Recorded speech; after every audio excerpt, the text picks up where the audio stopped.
Here we go. All right. All right. Welcome back to PoPolitickin.com, your home for self-help meets hip hop. Right now, we're live on YouTube. Check me out on Spotify and Apple Podcasts.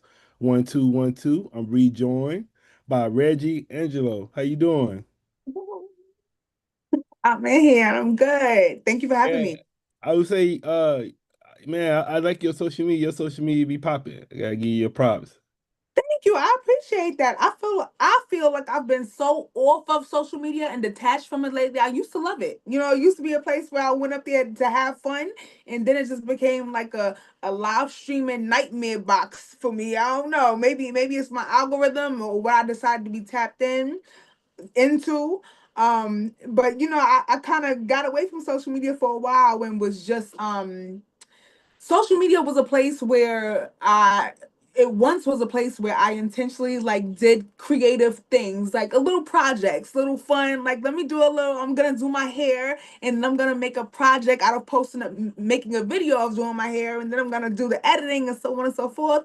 And now I'm like, I'll just post my standard video every week and just set it and forget it. No, I remember I Um, saw you one time. You was on your bike live. you know what I used to so I'm a teacher, and in the beginning of the year when it because I live in New York, so it's kind of cold now, but when it was warmer like September, October, November, I was riding my bike to work every day, and I was just going live from my bike every day, every Yeah. morning.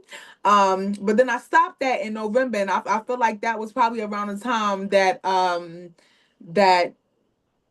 no, actually, I think it was before that, but I just decided I'm not really super into posting.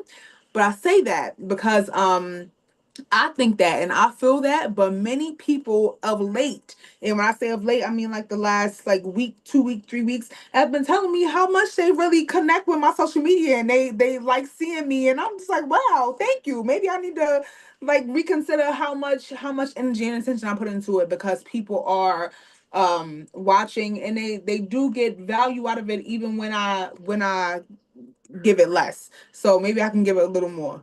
No, I said I remember for a minute it's like I was traveling through you. You was traveling for me. I do what I can. I'm gonna try to make sure because I have been doing a lot of traveling, so I'm gonna do some more and make sure that I put it online. And then I know one thing with me far as social media, I actually like it's like almost every day or every other day I mute people because it'd be like certain people. It's like I mean it might not even be I don't need to bad, but see it's you just this like certain much. people I don't want them in my.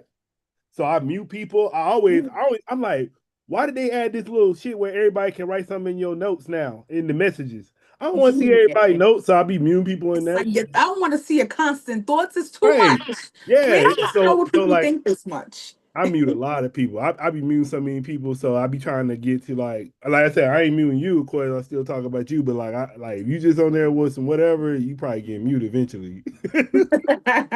And I'm gonna say I know what I was saying what I like is you and old boy with the that's the way love goes. Y'all doing with the Yeah. flow. Y'all So that's fresh. that's my co-teacher. So I'm a high school teacher. I teach at an art school, and I teach English creative writing, and mainly rap. So Mm. this teacher and I, his name is Andrew, and he is a author and he is a poet, and I myself, I'm a rapper, poet, playwright, and we teach creative writing to high school seniors. And the kids was like, y'all mad fresh. Y'all like an Instagram teaching like people. I was like, well, baby, we should get on Instagram and do some, show our fits. And then we just started like every day we just take a video like, what you wear today? What you wear today? Let's That's what take I was gonna say, but it's like is y'all really fresh like that or y'all putting on for Instagram? I mean, these are the clothes that we have, you know? Like I don't buy anything special. This is what I own, and I believe the clothes he has is what he owns. This is what we will wear. No, I'm messing with you. No, it'd be tight though. Though I said so I guess give us some fashion tips. Some fashion tips. Um, well, the base of everything I own is thrifted. I mean, I'm Mm. talking at least 80% of what I got is thrifted. Um, and it's very eclectic. I think when you go to a thrift store, like you find, I look for things that are of quality because they don't make them like they used to. You know what I'm Right. saying? So when you get clothes from the 90s, and even from the 2000s, you're like, this material and this like make and how this is put together is done with intention. And this is gonna last for a little while. So that's what I look for and things that I like. It really could vary from day to day. Yesterday, it was Easter, and I wore a whole Kojic mother of the church, like, and I didn't even go to church, but that's how what I wanted to wear because it was Easter, and that's how I felt. So you just find things that you like and love, and wear that. I forget the trends, wear what you like. Don't get mad at me. I ain't trying. I'm not trying to be asking a crazy question, but I just gotta ask this question. So with the thrifting, because I do like I thrift, but I just like I'm more like buy like items instead of clothes. But with the clothes, do you ever feel like certain spirits are attached to the clothes? No, I've never Or you felt never thought like about that. that? I mean, Okay. maybe I could.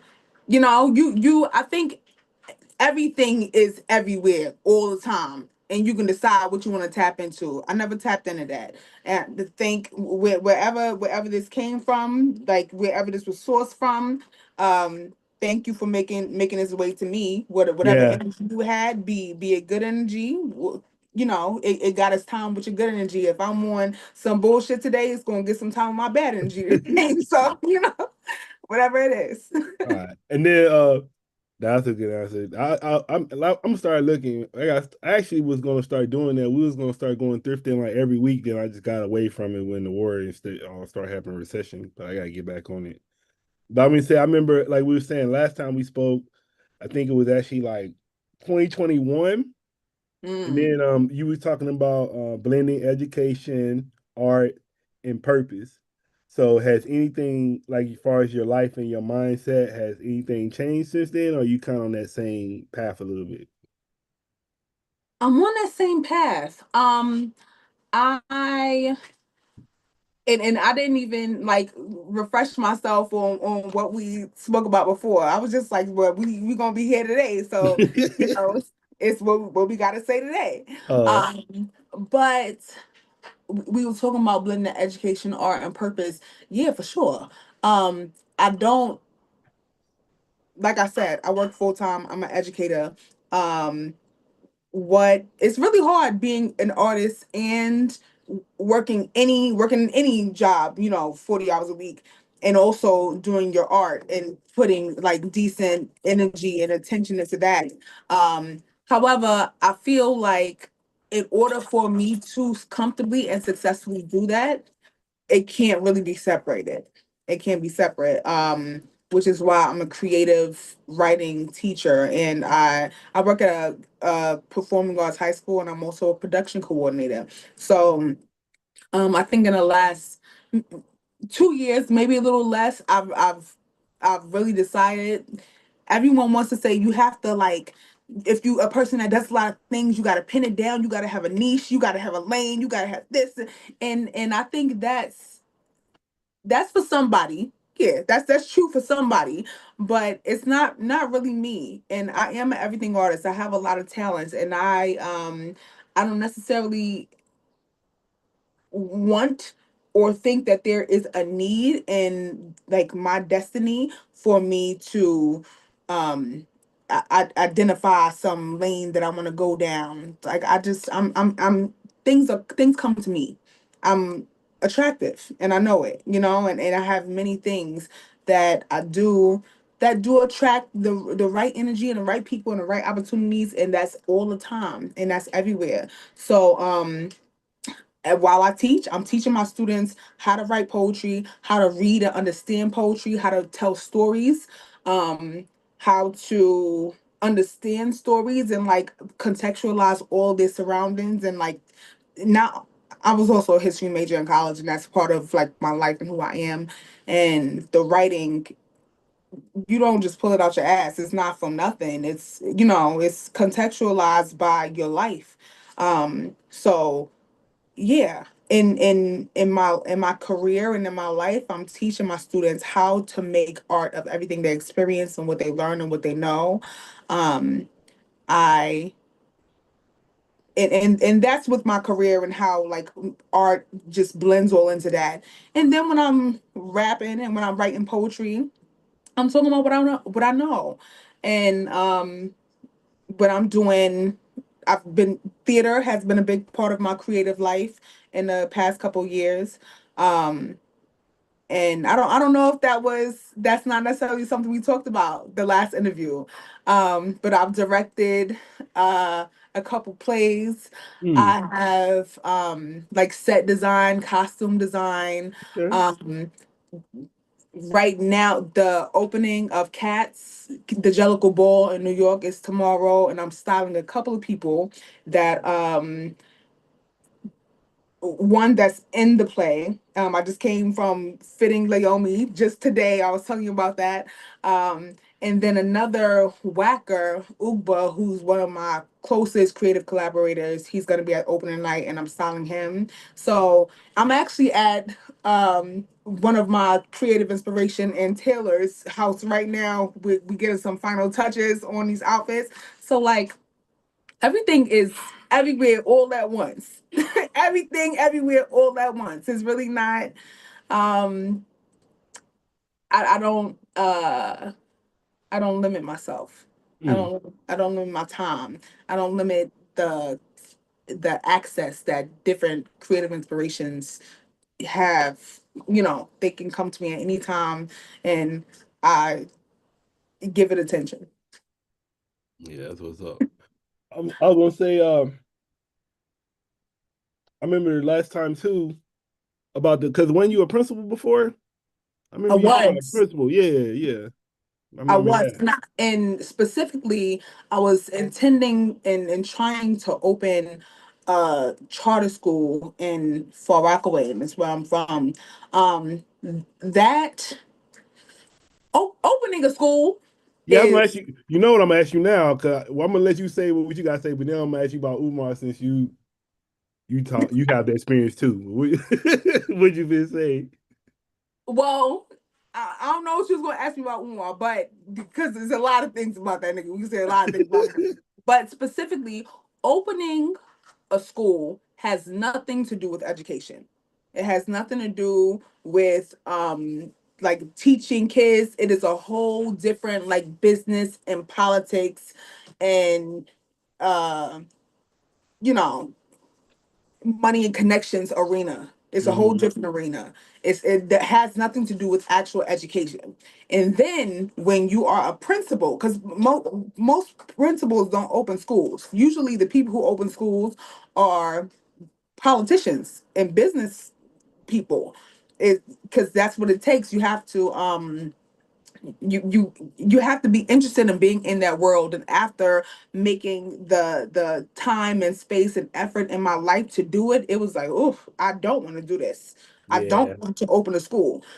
I'm principal licensed. I can take my talents and my ideas and the work and the capacity that I have to a school and lead it.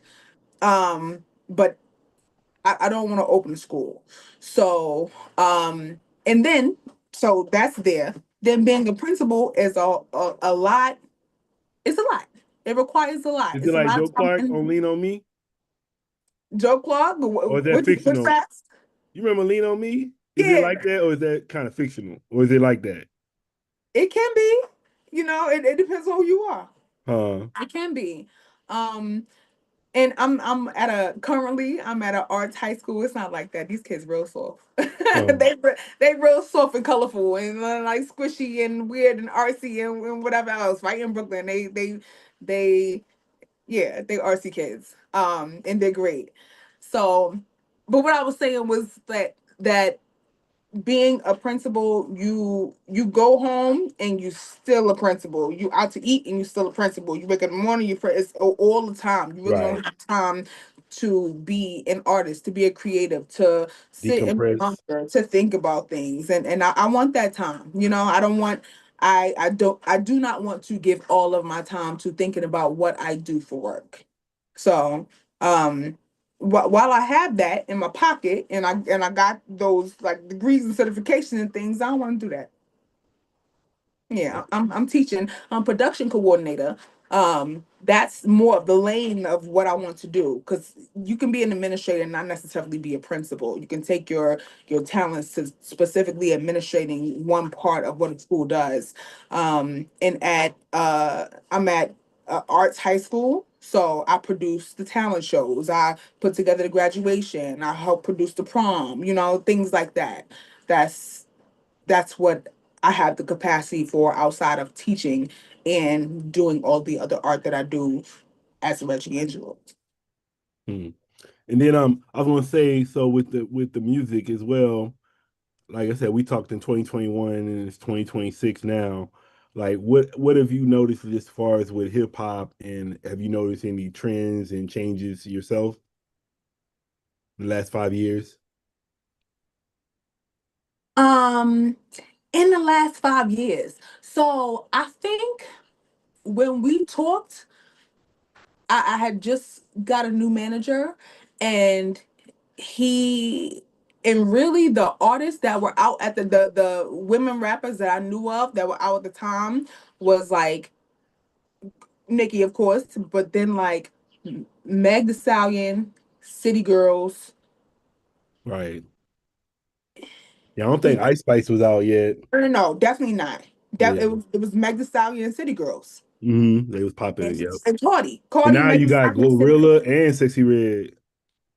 Yeah, I mean you got a lot. You got Coily Ray, you got Ken the Man, you got there are a lot of artists from different places that are doing a lot of things, and I didn't I didn't know where it was going, but I felt something because my manager, the way he was talking to like describing something to me, it was kind of, he was letting me in on a secret, and he was like, this is what the industry is doing. Like, is you see this? I think Bia had Hmm. like 10,000 followers at the time. Like she wasn't, she might have had a song. She had a song, like a feature with somebody, but she wasn't out yet. She wasn't pushed. She didn't have music out. She wasn't, her single hadn't even come out. Whole lot of money. Yeah, that hadn't even come out yet. But he was telling me like Like watch there this. is, Yeah. yeah, like watch this. Like watch this. This is about to happen. There's gonna be the industry has an intention to like push female rap, specifically pussy rap right now. And I appreciated that. I could understand that. And I know that everything works on a plan and a schedule, and like this, things get done a certain way. I didn't like where I was intended to fit in that. I didn't like where I was intended to fit in. Um, I think that there, of course, anytime you know that there is money and people are about to um invest in a certain thing, you're like, all right, give me some of that investment. Like, I'm worthy of investment. I want it, but there's something that they expect on a return. Oh yeah. And I'm I'm I'm I'm more uh I'm just more independent. I'm more I don't want to be in an avalanche. I don't want to be in an avalanche. I I'm mean, but I'm more independent. I And mean, I think there's space for independence right now, but in 2021 there was a bum rush. mm-hmm. There was a bum rush. And I think me and my manager, I was a little cranky about that. Like, I didn't want to be in a bum rush, and he was kind of like, look, the rush is happening now. The bum rush is happening now. So get in this bum rush and let's get money. And I was like, nah, I don't want to.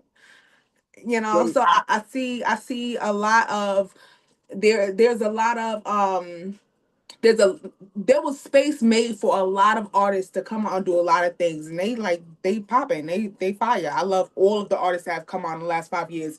It's I'll be vibing to all the music. I like it. Um but as an artist, like that's as a consumer. That's as a consumer. I love that as a consumer.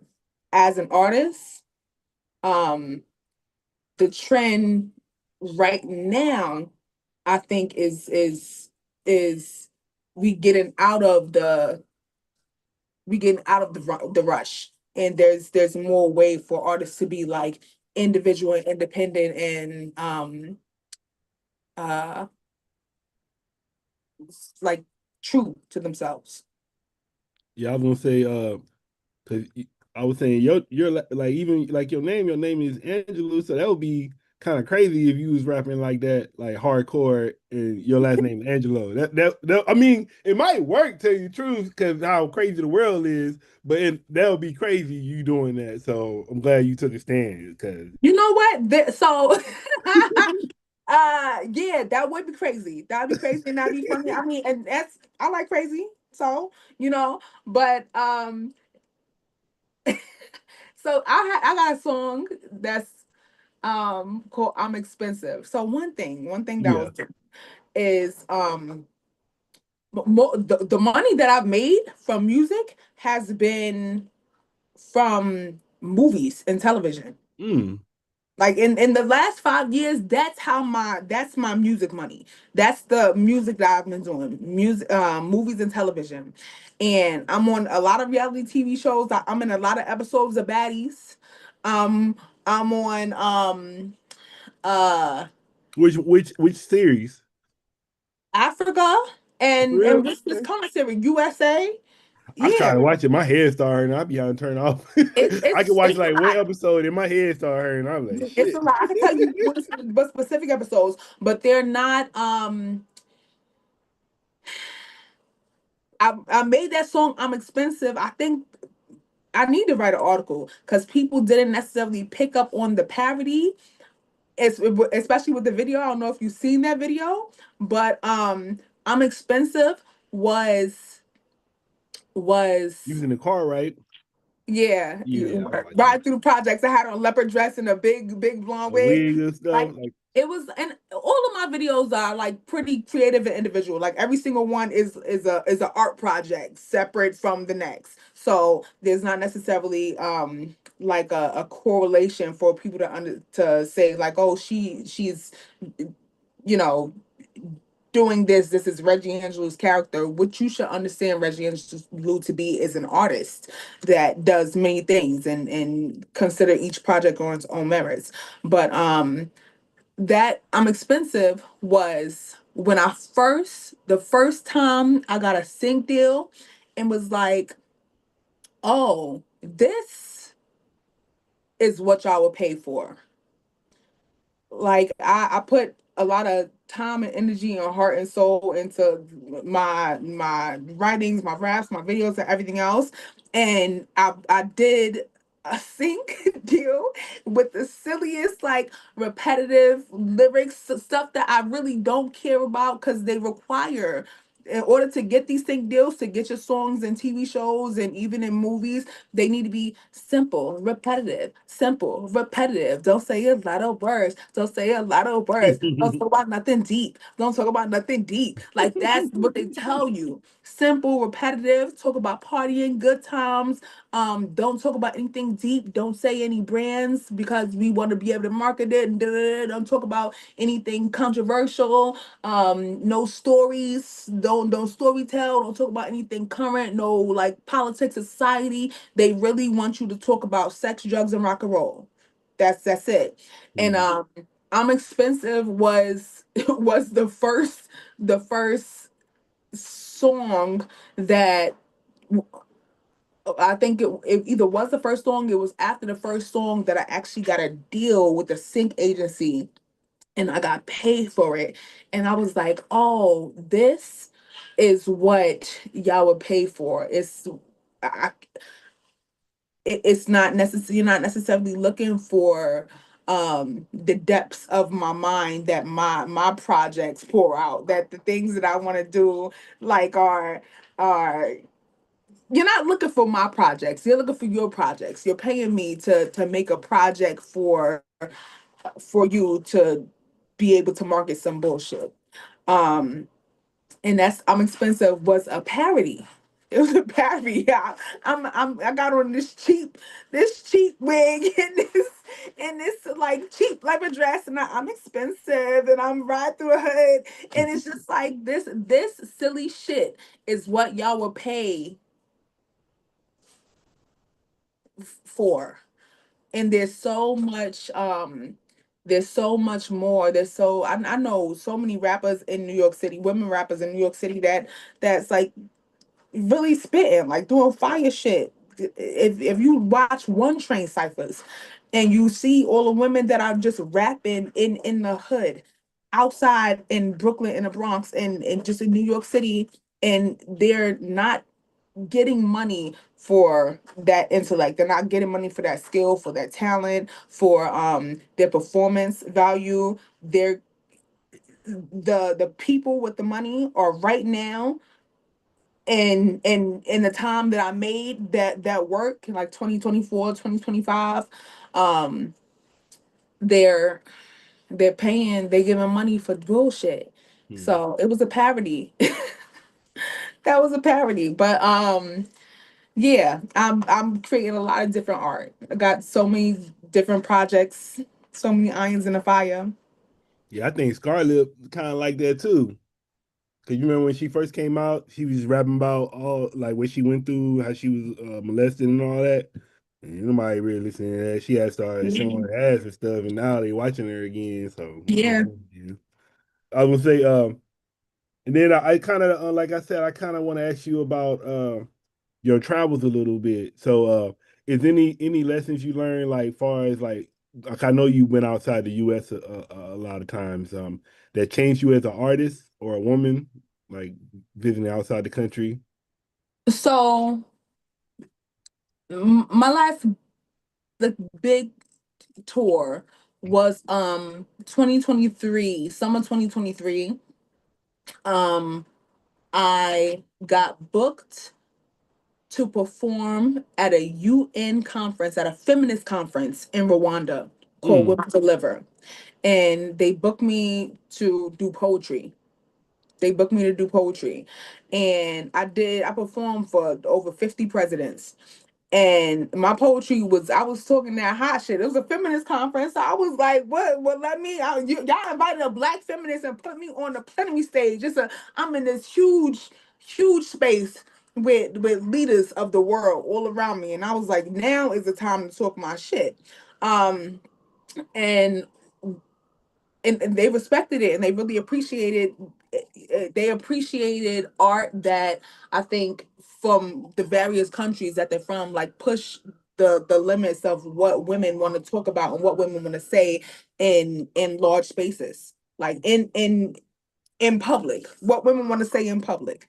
And I think that was a base of my travel. And I was just like, well, I I I I feel and understand, and um I'm charged with doing more of that.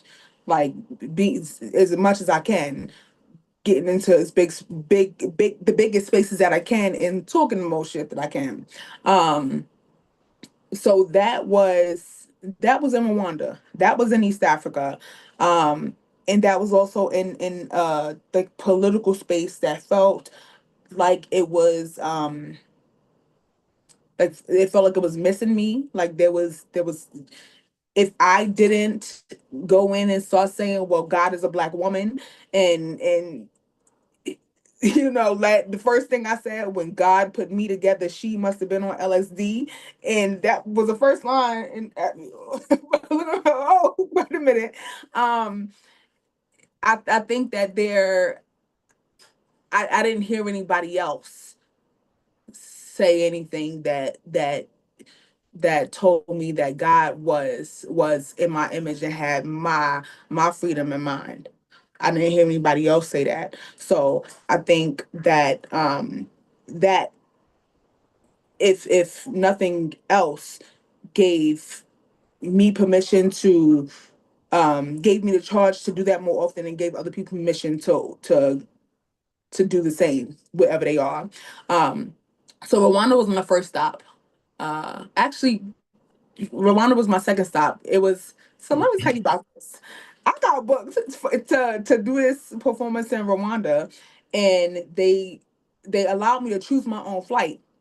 And Mm, I was like, well, I want this flight with the 24-hour layover in Qatar.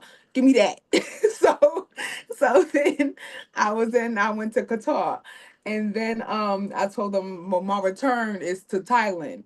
And then I mm. went to Thailand, and I was performing in Thailand. Um and then from Thailand I was in Bangkok, and then also I flew to Chiang Mai, Thailand, and I know a couple of artists from New York that's living in Chiang Mai right now. We was going around performing. Um, then from Thailand, Chiang Mai, I went to Indonesia. I was in Indonesia for a while, performed around in Bali, and then my Sound like you in the producer. military or something. You Look, travel like a basically, I soldier. plan my own tour, is what I'm saying. I plan my own tour. What's up? And I talked about this at on a panel 2 weeks ago, and I was like, if you are traveling and you have the intention to travel, especially if you have the intention to hop a couple of places, go ahead and call up some spots beforehand and say you're gonna be there and book yourself. Like Man, it's okay. You even paying if off it's some of your tour, your travel too, like yeah, that. to create a tour, create a tour. So even if some of these places are smaller venues, like if I'm talking about a 50 a little cafe restaurant that got a stage, it can fit 50 people, whatever. Book yourself, make a flyer. Yeah, somebody talked about that. I think it was the guy interviewed his name Von P, but he was like, because he had got 48 plays on a song, and he was like, if 48 people stopped you and said they like your shoes, you'll feel overwhelmed. But now on social media, you say 48, and it ain't nothing. But shit, you got 48 people watching you do anything. That's a lot of people. Like I said, we getting caught up with that. But that's shit. And you in another country, shit, you better Yeah. jump on that. Yeah. Yeah, so basically, I booked my own tour, and I was going all around. My producer was in Japan. Mm. I went to Tokyo next, and he had me outside every day because he was already doing shit. He was like, tag along. Shout out to Mike Larry Draw. He just moved to Japan on a whim, just not even on a whim, just on like freedom and love. It's like I Mm. moved to Japan and did that, and he was also like, I'm doing this because black people going to figure out that we don't have to fucking be in America.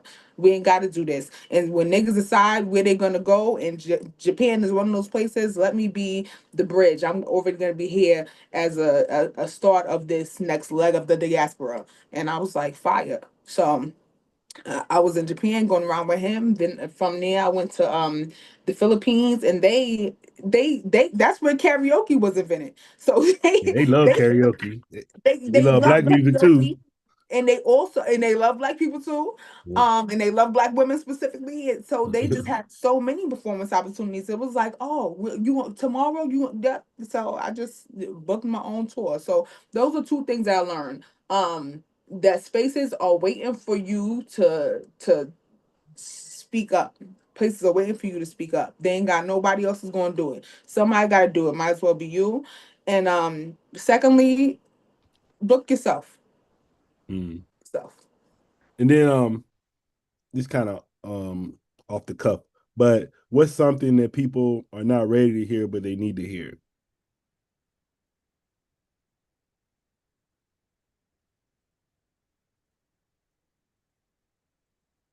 Um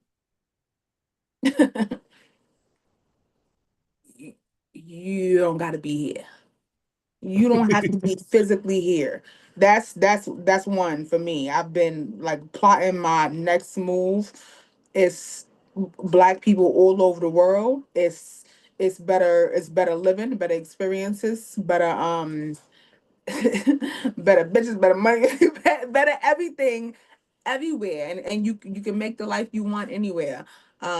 So you don't have to be here. Like we are expensive. We have the whole world. The world is your oyster. We are so talented. Um, Everybody has a gift, and that gift can be utilized anywhere you choose. So yeah, go far. Mm.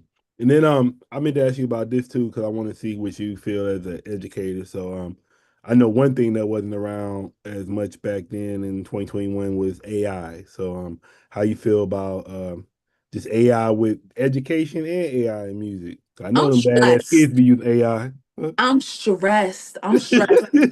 I'm trying to I was trying to rein myself in and rein my thoughts in, but I'm a apocalyptimist. Honestly, I feel like this shit is gonna destroy the world. For Mhm. one, it's drinking our water. It's drinking our water. Like we have already, the world is in a fresh water crisis, and AI just talking about the brass tacks, the physical toll that is taking on the earth. It takes a lot of water, and it's Mm. drinking our water, and it's putting us in a water crisis, and AI doesn't know to stop. It doesn't have to stop. They put a moratorium on regulations for AI, so there's no regulations. They're built. I thought you were AI, saying a proverb. You actually saying they drinking the water for real. no, AI is drinking our water. Mm. I ain't know that. Why you say that? It's not like AI takes a lot of water to operate. All Mm. of these data centers, just over Oh. the last year, with the data centers they built, and they're planning to build 10 times more in the US. The data centers that they built have used more water than all of the bottling companies. So that's more than PepsiCo, Wow. more more water than all of the bottling companies. It's like year two of AI. And it's growing. Drinking our water. So we We're in gonna a be water crisis. damn, that's crazy. So, and that's just talking about the geography of it, like literally physically on Earth, what it's doing. Secondly, so what is the idea and intention for all of these jobs to go away and not come back? We haven't decided, like no government, I think maybe two governments in like the Netherlands and some shit like that have decided on a universal basic income, but people are out of work and out of money. What the fuck is going on? What is the plan for And they all taking away these people? jobs. It's taking away jobs. And then also, like there's so many layers to why AI is so bad. We're talking about the what it's doing to the earth, like physically the water, physically the air pollution. It's taking so much energy. Okay. We're talking about what it's doing to society, because it not only is it taking jobs. Sam Altman, who is the CEO of OpenAI, who OpenAI owns ChatGPT, Mm. he said out of his mouth, someone was talking to him in an interview. They're like, well, the studies are showing that just off of 1 year of using AI, people's brain capacity significantly diminished. They're you just by not googling things. When you google things and you look just by scrolling through five different options and then clicking on it, reading it real quick, and then okay, clicking on another one, reading it real quick, and then seeing, okay, I don't know this person, looking that up, and then doing that, even if it's 3 minutes of doing that Critical versus thinking. versus the AI telling you the answer, just that has diminished brain capacity so much. And this interviewer was telling him that and saying, okay, what do you have to say about that? This nigga He said he said, don't let his kids use it or something like that. no, no, even worse, even Oh. worse. He said, yes, we understand that AI is diminishing brain capacity. That's part of our business model, because as people, their minds get weaker. We intend for AI to be a utility that you pay for. So we want intelligence to be a utility that you pay for. So when your brain can't do it, when you don't know it, when you don't want to look at a book because we want things too fast, too this, too that, they're gonna rent intelligence back to you. Damn. So after we talking about a limited period of time that we have this data from, and our brains is turning to fucking mush. All right. As 5 years goes on, as 10 years goes on, when we in a fucking post-apocalyptic society, because there's no water, there's no jobs, it's mad crime, people don't know how to fucking read, okay, and we asking AI for everything. It's because there was a plan for them to sell us intelligence, to Mm, sell our intelligence back to us mm. after we lose our brain power. So that's what it's doing to society. That's what it's doing to, and where we gonna get the money from with no jobs to buy this intelligence back? After what's going on? Who's gonna be the Oh, loser? You know what I'm saying? Like how much is gonna be lost in that? How much are people gonna lose? What is gonna happen to anyway? Then how many things? Because it's mad bad shit to get through. So let me get to how the government is using it.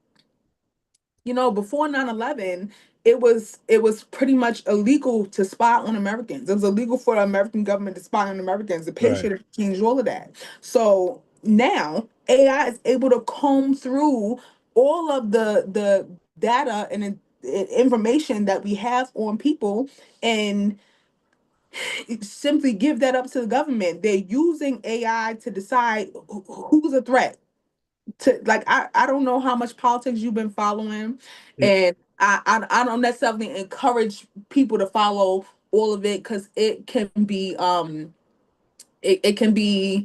like there's people that their jobs are to depressing. do that, and let's we can leave it to the people whose jobs are to do that, and everybody can do the same thing. Everybody can protest, everybody can be a storyteller, everybody can be a visionary. Is People are in a different role, so I don't necessarily think that you need to follow all politics. However, I've been following quite a bit of it just casually, and it's really dystopian what they're doing. It's really dystopian what they're doing with artificial intelligence. They are using it to target people. They um a lot of our rights have already been rolled back on paper, and we just get people reporting it, and we be talking about it, and we saying, yeah, they done did this, they done repealed this act, they rolling back the voting rights, they making citizenship, Trump is going to court because we're just saying it, we're talking about it, we're following it as it happens, but it's happening on paper. So when they decide to enforce this shit,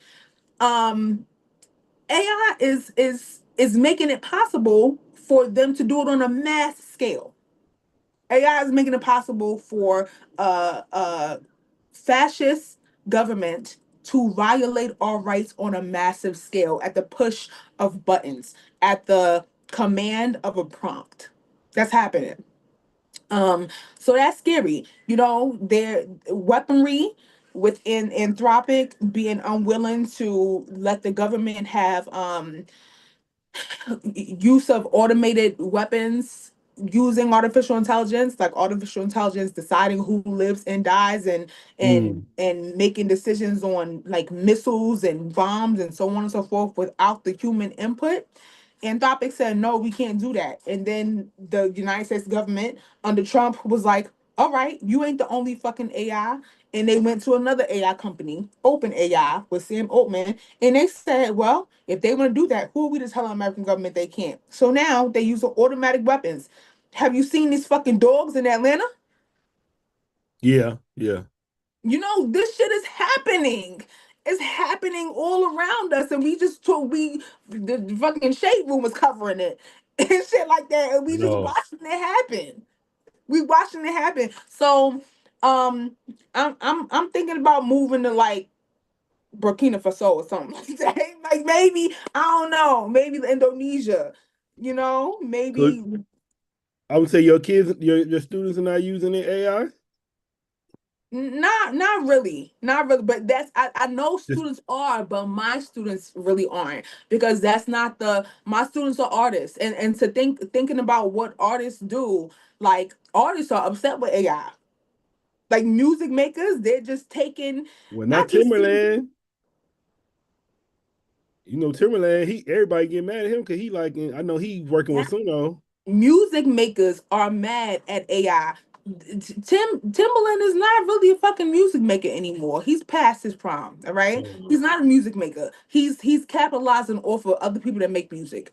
And the thing about all these artists that are actually doing music that are hungry for it right now is that they are putting out their art and putting it into the world. And nigga is AI just not magically doing shit on its own, but people are taking your videos that you put on YouTube, that it's you ain't published that song, you just put a video on YouTube, taking that video, running it through AI, and making songs based on your likeness.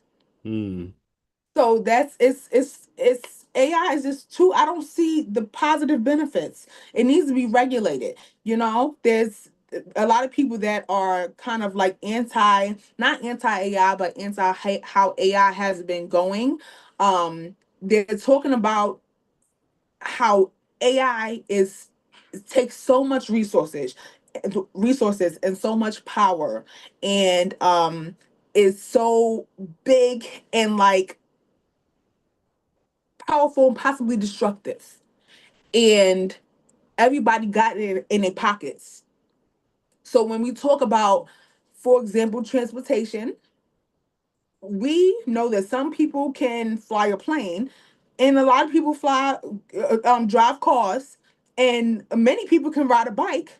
And if you got a small child, they're gonna ride a three-wheeler, and somebody else will have a stroller, and other people use their legs. But that's all transportation. How are they gonna get there? How they gonna transport themselves? Okay, everybody's not gonna use a fucking rocket, because that could be transportation too. But right now, when we talk about AI, the way that this is being like tossed out to the world, everybody got a rocket in their pocket, and it's destructive.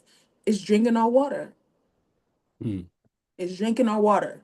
That's it Imagine right there. everybody, in order to go to the store, everybody use the petroleum, the gasoline that it takes to power up a rocket with jet fuel every time. You know, that's essentially niggas googling some shit. And why are we don't need AI and Google. We already got Google. That's what I Don't said need too. That's AI. why I was We telling him. already got I was saying, this shit ain't nothing but new Google. The fuck? We already had XGs a long ass time ago. You remember XGs? Yeah, I do. I do. It's like, but this is just so destructive. Like, it's, if nothing else, it's drinking our water. If nothing else, is drinking our water. That's a problem. That's enough of a problem to say like pump the brakes. Mm. All right, and then we gotta wrap it up. But I meant to ask you about so what are some of your like what you working on right now as far as current projects? Okay, so my big current, as I'm doing many things, like I told you, I was styling people for the opening of Cats. I My song "We Just Gonna Dance." The music video to that is in the works right now. I've recorded some scenes, so that should be coming out soon. Don't got exact date, but I would say mid-May.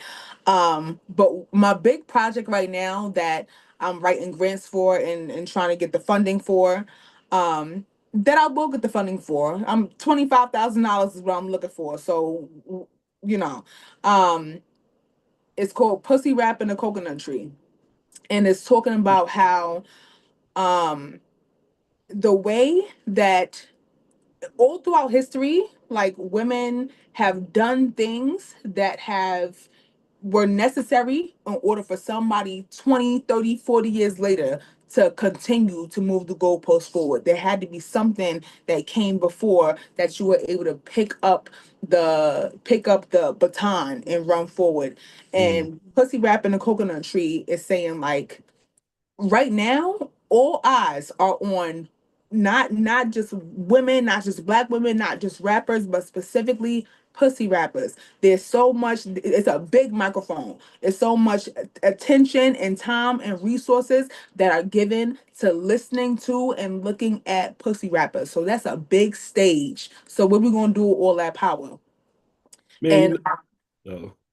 yeah, what you No, think? I'm gonna tell you like the craziest thing I ever saw, and I was like, man, like I like the rap, but the craziest thing, and I had to draw a line because I do have a little daughter. I have a 6-year-old daughter now. I saw this girl. I guess she was like on Rap Radar or one of them shows like that. Mhm. I saw her walk to the mic, take her panties off, put her panties on the mic, and start rapping. And I was like, hell no. I was like, what is this? I was like, Did you man, listen to her? huh? Did you listen to her? I tell you, I couldn't hear nothing after that. That was just womp womp womp after that. I was like, what the fuck is this? I think I did listen. It wasn't tight. I was like, she did all that. She ain't even tight. Now, if she was tight, I would respect it. But I was like, she did all that and the shit wasn't even tight. I'm like, this is whack. Come on. Yeah, Yeah. but that's the intention, like just identifying through so this is a play, a devised play. It's also a musical, also a visual album, and it's multifaceted. But what are we gonna do with all the power of pussy rap? And I think it's grab the baton and move it forward. Yeah. And then I be think my whole thing is too, I be thinking like even now how they be trying to like pit the girls together. So I be like, they gotta quit doing that because it was even like that since like Lil Kim and Foxy always be gotta be like it's one, but it's like it don't gotta be no just that one. You can like all of them. You don't gotta just be having like Right, one. right. But they always make it where it gotta be one girl or whatever. So Hmm. yeah. And then shit, is anything else say far as with the listeners that you didn't say that you would like to express to them? Um, Well, I'm a multifaceted creative, and many people are like they work with me and they're interested in the things that I do, and I do so much. They're looking for my portfolio. So I would say just, follow regiangelou.com. Follow what I'm doing on regiangelou.com. That's REGI Angelou.com. Angelou like Maya, because there's so much. I'm a creative director. I am a poet. I'm a rapper, playwright, stage director, costume designer. I just design many things. So I do a lot of things. I'm a creative consultant. Hmm. Yeah. And did you go over like both of your parents? How was your upbringing? Like, niggas ain't grow up with their daddies. No, I grew up with my mother and my Uh, grandmother, and many women raised me. My father died when I was 3. Um and I grew up with a lot of uncles and aunts and a lot of family. Yeah. but you Well, always like had your like I mean, so you always kind of been like I would say like Renaissance woman doing multiple things and since you've been little? yeah, Like when did that start? I never thought of it as like a special thing. Like everybody I know do everything. Everybody I know do everything. I grew up with my mother doing everything. I was in a dance team, and she made our costumes, and my sister did our hair, and this is just everybody did everything. So I think I've learned how to do everything just from experience of like we got to get this done. What do you have in your mind? Pitch in. I think in my adulthood I've realized how much of a commodity that is, Yeah. that many people don't have the vision to say, oh, this is how I can put together this set for a play off Broadway. That this is an idea for a costume, and then I sketch out the costumes. Like many, I realize that many people can sketch out something that they can see in their mind. Many people don't know like what material to go get to create what they have in their mind, or don't or know how to sew, or know how to do a hairstyle, whatever it is. I think I can just think of it and then make a plan for it and figure out how to fabricate it, and then like, oh, okay, provide some direction on what to do with it. And these things just come to me. So I've always I'm talented. Um, and I've realized in when I decided to tap into my talents, because like I said before, um I've been in school a lot of my life. I was in school every year of my life until I was 29. So when I was 29 and decided, hey, I'm creative and I want to create things, I had so much to offer, and it just comes in a form of everything. And I tried to be intentional about not restricting myself to any particular like lane or art. Just I'm an everything artist, and I do everything well, and I have to respect that and offer it to the world. Yeah, I actually was reading some stuff about that. They were just saying like don't like you said, don't give yourself one lane. Especially like us, like you said, it's like just black people like that out of necessity, we shouldn't be thinking of no one thing. We should always try to figure out Yeah. Any way we can do it, we should try to do it. Like I said, don't never try to limit it. Like what get me mad is like these athletes. Niggas think, oh, I got to play basketball or even rap. Like, no, nigga, you can do rap is just one part of this shit. What Anything. else you doing? You know what I'm saying? Especially these days, like if you just trying to be a rapper and that's it, you probably ain't gonna make it. Cause it's like because I notice even the rappers, when they make it, they got the other shit lined up for you. It ain't just the rap is just the get you out there to the Daily. masses. Then, okay, what am I selling? I got this. So if you ain't got that lined up, like Rick Ross. That's why Rick Ross made it. Look what all that shit he got going on. Right. You seen I don't know his name because I don't follow tennis like that, but the tennis player that he played tennis like he bowling, and these white tennis players be so upset with him. He be like, Oh yeah. I did see him. I did see him. and he grew up where he grew up Hey, with the people that he grew up around, so he learned tennis and that became his lane. But he could easily have been born in Brazil and killing them in soccer. He could right. have easily been born in Queens and killing them in basketball. You know what I'm saying? He could. It's you could do anything. Be talented. You could do whatever. Yeah, even like I always like I think I was and then even one day I was watching it was like a soccer league. It was like a big ass dude. He was like LeBron. I was like, look at this big ass motherfucker. He probably be playing basketball if he's playing volleyball, but he was killing them. So I got Yeah. you. But yeah, I want to say thank you for coming through politicking with me again. Having me. Yeah, we'll make sure next time is sooner. If you ever have a new project or whatever, just make sure you hit me up so we can chat again. I'll holla at you. All Thank right. you. No doubt. You want to tell them your social media, anything, or any shout outs? Yes, Regi Angelou on everything. Regi Angelou like Maya. And you can hit me up on my website also, regiangelou.com. For sure. You got any merch? On the website. For sure. All right. And subscribe to my email list. You're gonna see it says this is for the niggas, strictly for the niggas. So if you identify, put your name in that box. Yeah, we don't got enough much time, but man, I want to ask you about the Epstein. I want to ask you about Diddy, but we ain't got enough time, so I'm just gonna leave it. Damn. But I want to ask you about what you thought about Epstein too, for sure. But I'll get that maybe Yeah, next time. they've been doing this for a long time. I think like men in power have been rapists for a long time, and it's chickens should come home to roost, and it seemed like it should have been now. It should be right now that is happening. In other countries, they're like, yeah, that's these niggas need to go to jail when they arresting people that's involved. Why the fuck Trump and these other motherfuckers ain't arrested? I don't know. You But know, because they in it. Shit. They gonna have to yeah, rest themselves. That's why shit. Like I said, I'll be like, I don't even know what to call it because shit. Especially when you know how they got presidents involved with that shit. So it's like, they Prince Andrew is a I know. prince. But they said the only reason Prince Andrew, like, he didn't get caught up because there he got caught up because he was giving Epstein financial advice. So they didn't give a fuck about him doing that to the women. It was because he was leaking that financial advice that the damn whatever king queen getting, he giving it to Epstein. So that's why they got him out of there. He didn't supposed to do that. Crazy, Yeah.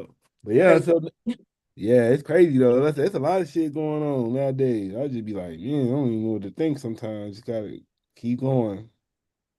Hopefully we Yeah. don't lose all our water. Now you got me something else I gotta think about.